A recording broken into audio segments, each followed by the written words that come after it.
from the beginning of MediaPost, which goes back into the 90s, which I'll tell you about later at some length, so don't worry. But it's a beautiful place. There's a lot to do here, and be sure to sign up for the activities and be sure to be involved totally in being here. So, I was told that last year some people went fishing. Is anybody going fishing? Okay, great. But they apparently decided to cook their own fish and miss dinner. So if you're going to do that, make it a late night snack, because you don't want to miss the dinners and the opportunity to network with all the great people in this room. So welcome, I'm glad you're here. We have the pleasure of hearing today from Bob Frady, who's CMO of MediaPost, which is our title sponsor. They've been a great supporter of MediaPost events and the email and I guess cross-channel marketing you did this year, which is great. We appreciate that. They're our breakfast sponsor as well, and so I hope you'll give Bob your attention. Bob? Thank you, Ken. All things out from the back of the crowd. So good morning, everybody. How are you? John's excited, which is good. Thank you very much. My name is Bob Frady. I'm here to talk about email. Not as exciting as some of the programmatic things you're going to hear about later, but all email does is make money for publishers. So if you're interested in making money, then pay attention, and if you're not, there's bacon outside. Question of the day, who is MediaPost? We are the best and fastest growing ESP in the world. We have grown over 16,000% in the last 4 years. We grew 25% just last month alone. We are bringing on a number of publishing clients. We are also one of Canada's fastest growing companies. We're based in Toronto. I think we're number 7 in Canada for the year. My background is I am the Chief Marketing Officer for MediaPost, but prior to coming to MediaPost, I was actually in many of your seats. I was on the client side before coming over to the dark side of being a vendor.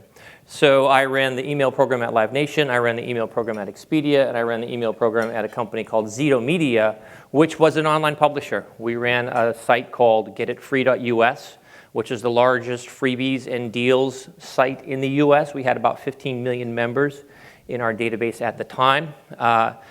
I think that Gretchen from Little Things is here, and we completely stole your business model at Zito. Viral videos were something PetFlow was onto early, and we stole it and built a very nice business out of it, so thank you very much. So what I want to talk about, one of the things that is different for publishers with email is that you don't often sell a product. Maybe there's a subscription product, but generally you're trying to build traffic or you're trying to get ad revenue from your email. So the way that you approach email is slightly different than if you're a brand selling a product, because it's all about efficiency and ad revenue. So what I wanted to talk about is taking one very painful piece of the process and reducing that time down to 0. Which is the email creation process. Here's how it currently works. At least this is my experience in running email programs. If yours is different, then you're ahead of the curve. The first is that you create the content, or you get your content team to send you the links for email. You store those links generally in a spreadsheet until you need them for generating your email. You add tracking links. I'm going to get a little bit closer. You add tracking links to each newsletter, so you make sure that your analytics tags are in place. You paste those content and tracking links into your newsletter template, making sure you don't make any mistakes. You upload the images to your email system for rendering, and then you edit the HTML template to make sure the image links point to the appropriate places. These are something that we used to do every single day. Then you test the rendering of the HTML to make sure you didn't make any mistakes. You add your content inside of your email system, schedule the email to be sent, repeat the entire process every time that you want to send. I had 4 people on my email team at a publisher, which was a lot of people to manage this process. We sent twice a day, 7.5 million per time. And you end up putting off any tests because you don't have time to test because you're too busy generating email. Our process is slightly different. We think that the web is the best place to manage content. That's what the web does. It manages content very well. So we want to reverse the process. It's very simple thinking. If you take a look, almost every single email has a view in browser function associated with it. You can either add it separately or you can build it into your content. All we're really doing is reversing the process. So you click on View in Browser, it looks like a web page. It's formatted. You're basically converting your email to a web page. So and this mobile rendering doesn't necessarily look very good. So what we want to do is use the web what it's best designed for, which is content management. That's what the web does. People have been forced to adapt a content management model into email because of the inefficiencies in email platforms, which I think, and we think, is kind of dumb.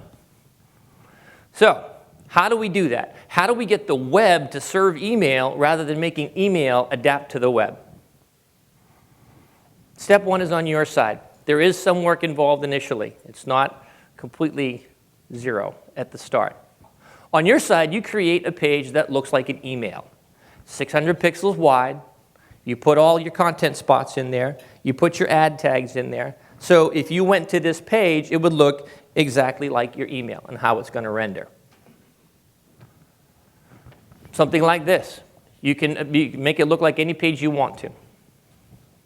Add your analytics tags and make sure you add them dynamically. Use dynamic serving of your analytics tags so that one of the big failure points in email is somebody puts a wrong symbol in when hand coding in an email tag.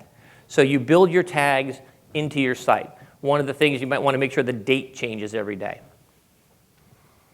You add your advertising blocks if you're using Live Intent or Power Inbox or some other type of advertising source. And you make sure that you don't let the bots crawl this site. So no index on the site because you don't want to drive a lot of traffic to the page. It's sitting in the background. Okay, so you've built a web page that looks like an email page. Step two is to use your CMS to assign content to that particular page. So as you're developing your content, whether it happens to be an article, an image, whatever it happens to be, and you say instead of going to this page, it'll go to this page and to that page. This is an example CMS page. Everybody has different systems. Some people use WordPress, some people use other systems, some people use Drupal, some people have built their own. All you're basically doing is saying, take this content and point it to my email page. What will happen is when you update the content, it automatically updates the page. So if you're constantly putting in content, your page automatically updates. Then we take over. So the hard part for you is to build the page and then to populate that page with content. Luckily, that's what most publishers do best. You usually have resources, more resources available to build a web page than you do to build an email template. On our side, here's what we'll do. Inside of our system, we have a function called pull from URL, where you identify the URL of your web page. Name the content, and this is a test web page that we have using MediaPost data. Name the content, create a campaign, which is who I'm going to send it to. So I can send a campaign at the list level or at the segment level. I can pull in from a CRM system if I want to, or however I want to do it. If I ever get lost, there's a little blue box down in the corner. We've got 20. Do a spam check. One of the nice things is that if you're using third-party links, which is not always the best thing to do in publishing, but if you're using third-party links, we won't let you send it if your spam score goes over a certain level. We'll stop the campaign from being sent. And then finally set it to repeat. So all the work that you put in is to build the page, put the content in, and then create a campaign that repeats every single day. And then at the appropriate time, we'll go get the URL. So that URL that you've set up that has all your nice content in it, we go in and pull this in. We wrap it in our technology.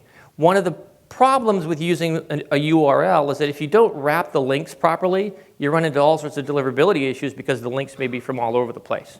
So we wrap it so it looks like it's coming from MediaPost. Well, it is coming from MediaPost, but we wrap it in our technology. And then we provide an updated campaign. Because if you send one on Tuesday, the content will be different than on Wednesday. So we generate separate names so you can see who looked at Tuesday's content versus who looked at Wednesday's content. So then we allow you to measure. So to go in and see how did different campaigns do, what are our open rates, how's our deliverability, et cetera, et cetera.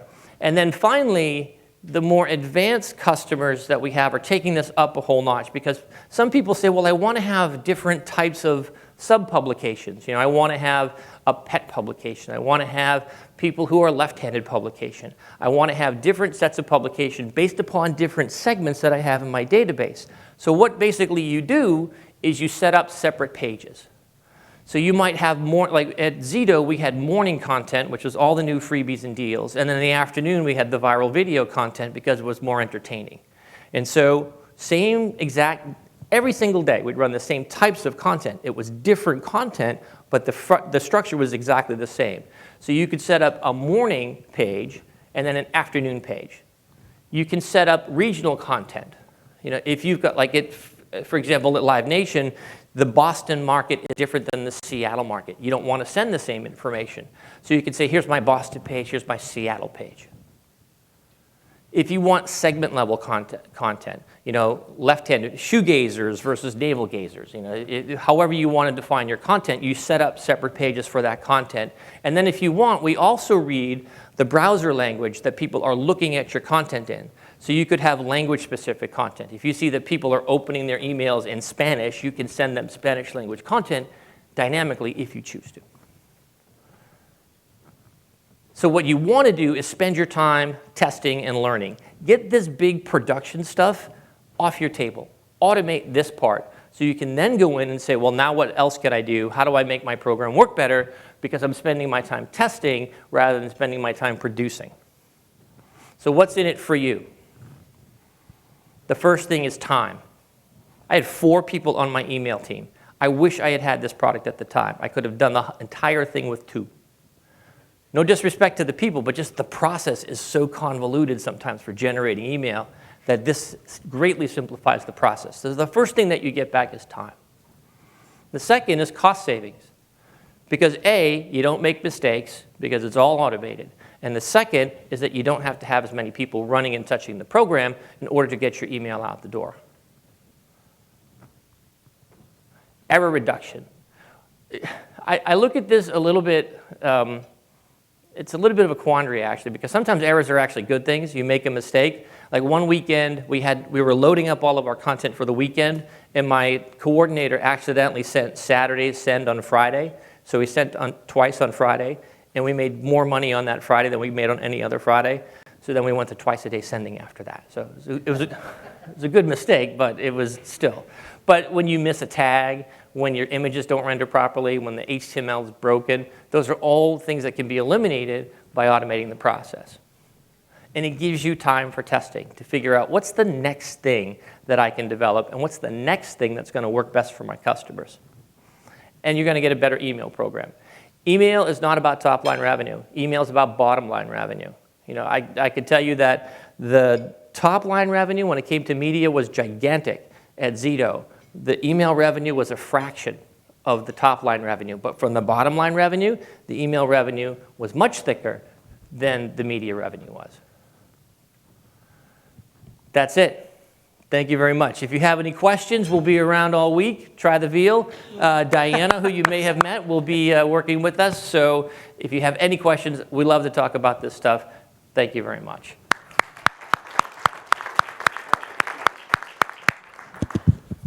Okay. Sound man, give me a little sound.